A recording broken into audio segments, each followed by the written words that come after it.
आणि या पूर्ण प्रक्रियामध्ये आपण आष्टी तालुक्यामध्ये या कडी नदीमध्ये जो झालेला पूर सारखा इश्यूमध्ये आमच्या 6 गाव ऑलमोस्ट यामध्ये इम्पॅक्ट झाला होता। त्यामध्ये एअरलिफ्ट शिवाय कुठलाही पर्याय नव्हते। त्यानंतर आम्ही माननीय DCM साहेबांच्या मार्गदर्शनाखाली आणि माननीय तिकडेचे आमदार सुरेश दस या दोन्हीचा संपर्क करून आपण एअरलिफ्टसाठी मागणी केलं होतं। त्यानंतर सदर्न कमांडच्या एअरलिफ्टच्या परमिशन भेटण्याच्या नंतर ऑलमोस्ट चॉपर 1:15 लँड झाला होता आष्टीमध्ये।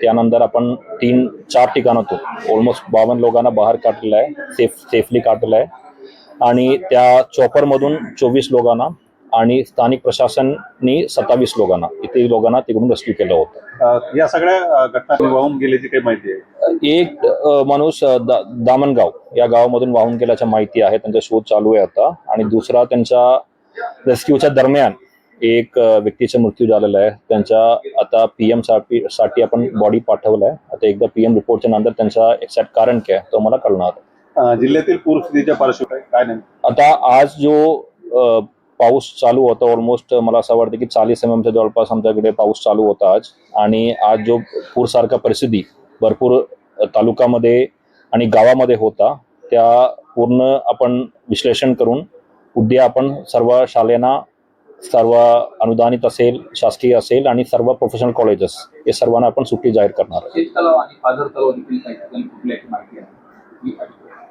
नाही। त्यामध्ये 2-3 ठिकाणे आता धोकेदायक आहे म्हणून मला सांगितलं होतं। त्याप्रमाणे आपण स्टेट डिपार्टमेंट असेल आणि जिल्हा परिषद लघुसिंचन असेल हे दोन्हीला आपण सूचना दिला होता आणि तिकडेच्या दुरुस्ती आणि पिचिंग वर्क हे करून आपण रिस्क कसे कमी करू शकतो त्याप्रमाणे करण्याच्या सूचना आपण दिल्या होत्या।